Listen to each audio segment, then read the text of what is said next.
You're listening to PetLifeRadio.com.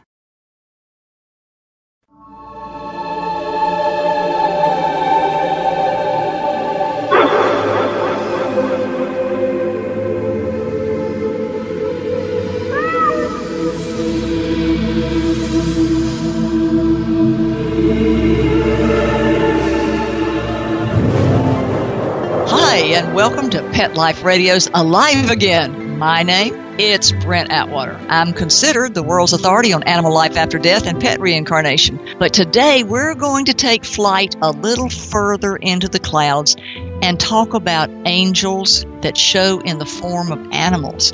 And we're also going to talk about, at one pet's death, lots of times other angels come to give support to their transition.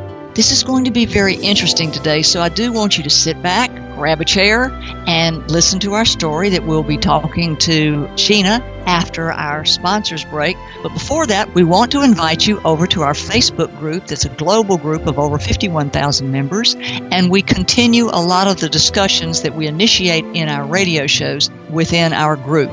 Gina is there to help you answer any questions you might have about her podcast today, and as are all the other members that have participated in our earlier shows. So we want you to feel that you're a part of our extended pet family, and we have a blog, we have YouTube videos, we have books, all to help expand your awareness. Now we're going to let our sponsor tell you about their products, and we'll be right back. Sit. Stay. We'll be right back after a short pause. Well, 4 to be exact.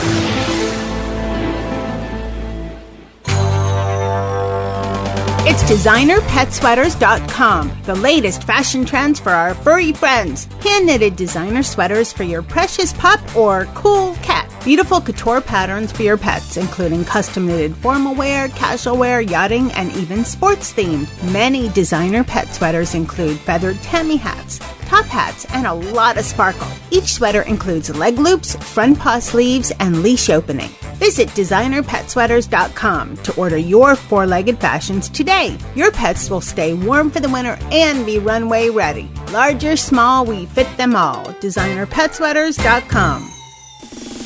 Hi, I'm Dana Humphrey, also known as the Pet Lady. I travel from coast to coast to pet trade shows and consumer events to scout out what the hottest, hippest, and most unique pet products are on the planet, bringing you tips and tricks from top veterinarians, groomers, trainers on how to safely travel and live happily with your pets.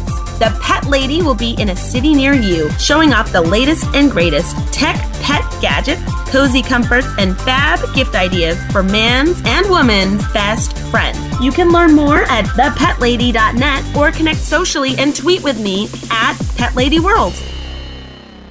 Pet Life Radio, the #1 pet radio network on the planet, joins forces with iHeartRadio to put the power of your pets in your pocket. Awesome. Download the iHeartRadio app and rock Pet Life Radio on your phone, on your tablet, on your Xbox, in your car. Pet talk, pet tunes, and fun pet times.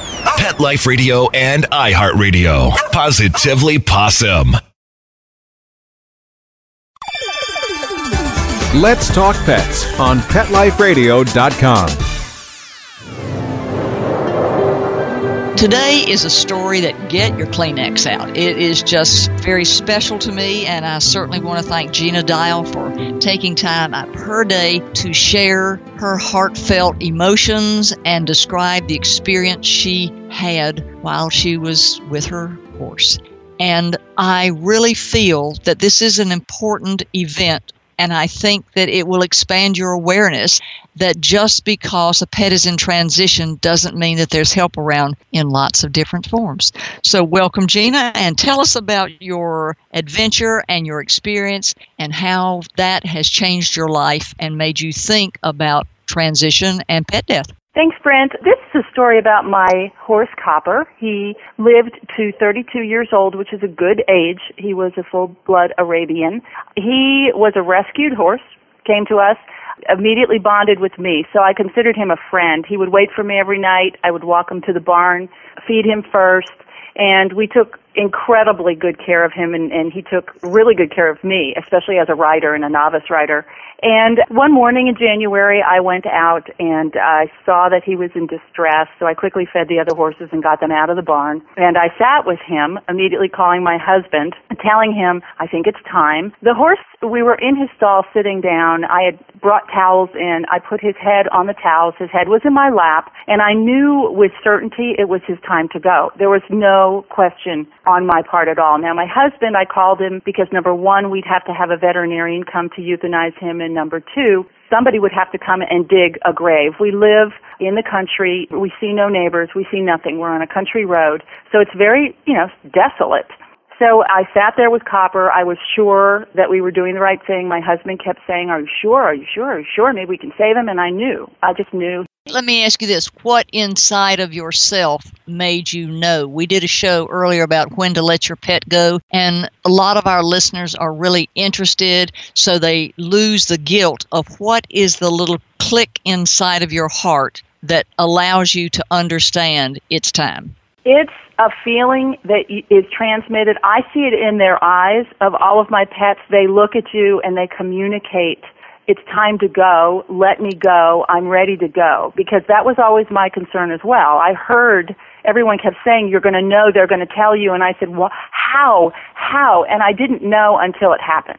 You feel it. You see it. You look in their eyes. You feel it. And there's no doubt. Yeah, it's to the core of your being. That's right. It's certain. This is a certainty. Mm-hmm. And during this time, I was so certain it was time for him to go. He understood that I understood. And he kept his head in my lap. Now, we were taking his temperature just to make sure, and his temperature was going down, and that indicates he's going into shock. So we knew that there was not anything we were going to be able to do because his organs were shutting down. So we got him up, which was not an easy thing to do, and we walked him down because you've got to take a large animal like that down to the place where you're going to euthanize them because you can't move them. They're 1,100 pounds. And so we walked him down. Now, the horses had been out. The other very interesting thing that happened is as we walked him down to the place under the big oak tree where we knew we were going to dig the grave, each one of the horses came to him and touched noses with him, which is very unusual because he was the dominant horse. So none of these horses generally, they stayed away from him because he was the boss. But they knew. It was communicated through him to the horses. They knew he was leaving. And so as we walked him down, I went down with Copper to the spot, and I said my goodbyes to him, and I left him there. I came back up. The other horses followed me to the barn, and I put them into their stalls because I didn't want them out as we were digging the grave because it's a very large hole, and if they got curious, they could fall in and hurt themselves. So they all went back up very quietly, stayed in the barn. They knew something was going on. They knew that Copper was leaving. So he was put down in the spot where we were going to dig. So the veterinarian left. I had asked my husband to please cover Copper with a tarp because I didn't want to see him that way. So he covered him with a tarp, and I sat there right beside him on the ground with my hand on the tarp, knowing he was under there. My husband went off to get the tractor so that he could come back and dig the grave. I was sitting there by myself, and I had my hand on Copper, and I was talking to him. And I was just, I was very, very sad, but it was more important to me that I was supporting this horse as he leaves. So sitting there talking to him and just kept talking to him. And out of the tank, which is dug on our property, which unusually in Texas had water in it at the time, comes a little white dog. Now, we live in an area where people don't have these kinds of dogs. They have hunting dogs, they have all kinds of other dogs, working dogs, cattle dogs, but they don't have these little white, sort of like a Bichon type dogs. No, fluffy dogs don't fit on a farm. No fluffy dogs. And I knew it was a female. She had a leather collar on, and she had been nursing. So I thought, well, where did this dog come from? Comes up out of the tank and sits on a rise and stares at me. Now, I call all dogs little pup. That's what I call them. And so I was talking to the little pup. I said, come here, little pup. And I would move close, and she stayed back from me. She stayed sort of equidistant the whole time from me. And so I thought, well, she's not going to come to me. And I thought, well, I'll just stay here and watch her. And she just sat there and stared at us. And I thought, well, I'm going to run up to the house and get a phone, and I'll get some food while I'm up there. Maybe she's, maybe she is somebody's dog. Maybe, who knows? I came back down, and she was still there. And I thought, okay, good. So I put the food down under a little bush, And I went back to sit with Copper, and I could hear her chewing. I could hear her eating. And I thought, well, good, she's hungry. She's eating the food. That's good. I stayed there with Copper. After a few minutes, she sat on the other side of me on a rise and just stared again. She just sat there and she stared, and I kept talking to her and said, come here, little pup. Let me pet you. Come here, little pup. You're so pretty. I kept talking to her. But what was happening inside my mind at the time was, number one, I was very, very sad that Copper had left. But the second thing was, the voice in my head kept saying, pay attention to this dog. This little dog is really important. And even if you are grieving and you're really, really sad, pay attention to what this dog is doing. So I got up and I went towards the dog again, and she would not let me get near her. Walked over to the dish, to the empty bowl, picked up the empty bowl. I knew she ate the food. And I went back and I sat down and I thought, well, I'm not, obviously I'm not going to be able to get to her. Let me finish up here with Copper before I do anything. And so my husband comes through the gate. Took him about 15 minutes. I watched him come across the property, and I turned to him and I said, look at this little white dog. Isn't this amazing? And he looked and he said, where? And she was gone. And I thought, well, darn it, I know that there was this dog here. And so as he started digging, I went looking for signs of this dog, and the dog was gone. And in my mind, I thought, oh, I understand that this dog had been sent. This dog had been sent to sit with me, to let me know it's okay, to let me know everything was going to be okay. And it was the most amazing thing that has ever happened to me in my whole life. And I tell people about this. They love this story because it does make them feel better about when they've lost animals. But I will tell you that the dog ate the food. So I don't know how that happened. But the bowl was empty, but the dog disappeared, and I never, ever saw her. And I asked people, and I don't have anyone who lived close to me. I have asked people down on the county road, have you ever seen a little white dog? Have you ever seen one? And they said, no, out here, are you crazy? And the dog was never seen again. Well, I think that what your conception of the fact that she was an angel sent to sit with you during your grief, and while you were during the hardest part of anybody who knows who's had a pet, is the hardest part is after they have transitioned, is sitting with the fursuit and it's just silence, and you're trying to wrap your mind around the fact that the fursuit's gone forever, and the breath and the life and the heartbeat has gone from the fursuit, and that's the most horrific time of all. And I think that this little dog being sent to you is really an angel form, and I think the fact that she was white is even more fabulous to match the color of the clouds and angel wings. And even if she ate the food, that is really non-significant because the universe can do anything.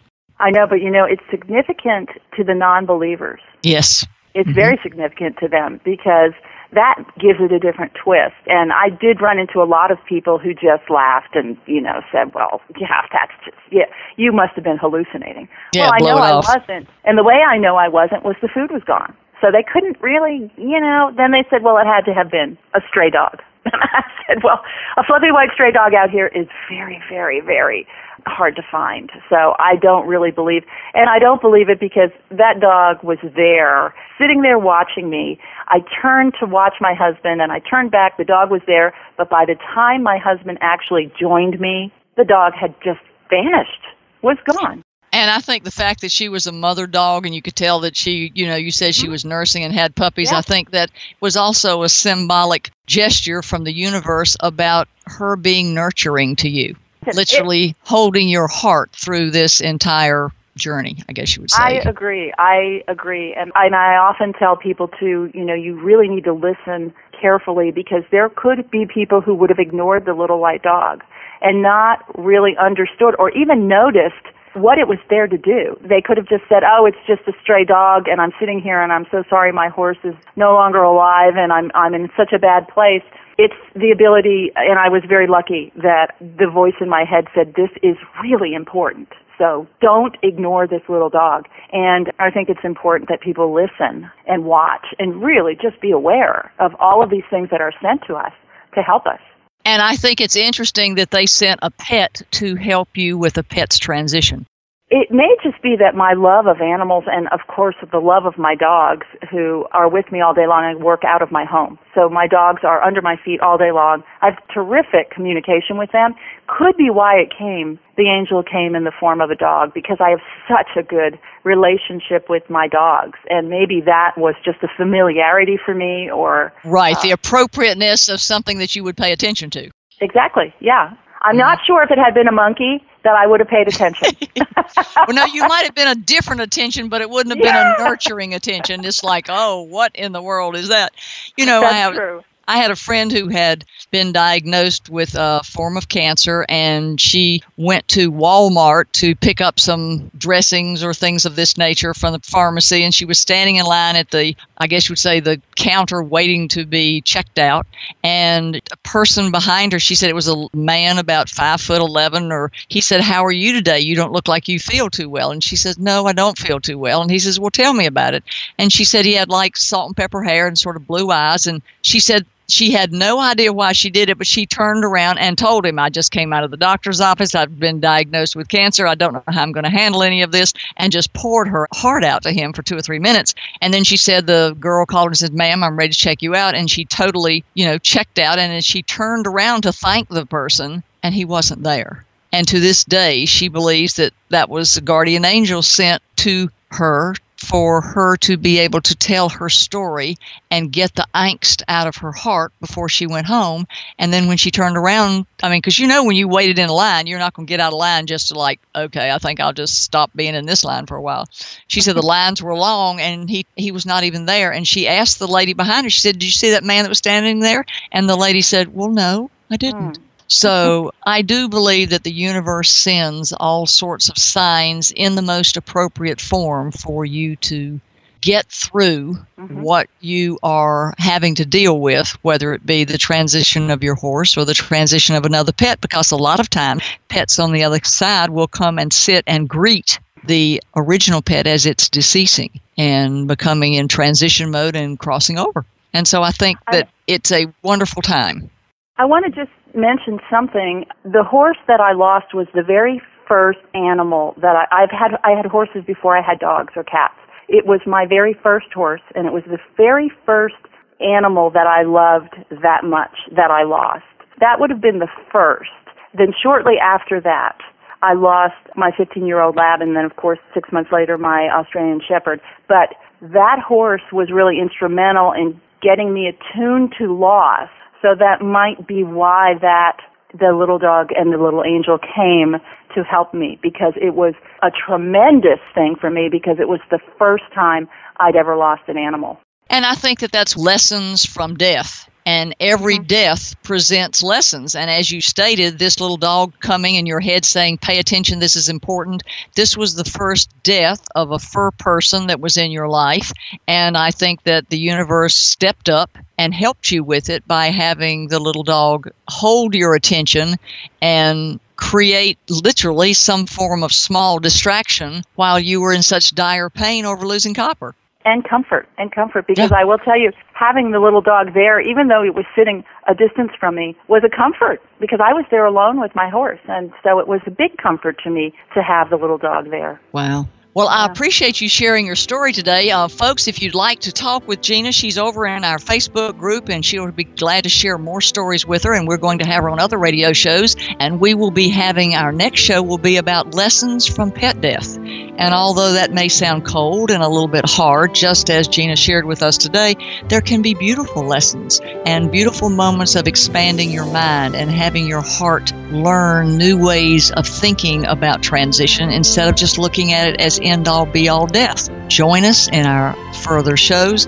Come over to Facebook and join our group. We have a lot of lively discussions over there, and we have wonderful people such as Gina and bereavement counselors who can help you with your questions. And if you're a skeptic, bring on the questions. We're ready for you. Follow our YouTube channel. We've got a lot of good, interesting tutorials over there, and we'll be answering questions and having how-to programs coming up in the future. You can find us on Instagram, Twitter, Pinterest, and everywhere else. And we have a blog And there are lots of books also about animal reincarnation and animal life after death. So thank you so much, Gina, for being with us today. We'll look forward to talking with you on other shows about our other lessons where we want to open your eyes just a little bit about things that may seem, am I crazy? No, I'm not. But your heart says, this is important. Pay attention. And it really is, because it's leading you to a new awareness. And on that note, we'll say bye-bye-bye and see you soon. Let's Talk Pets, every week on demand, only on PetLifeRadio.com.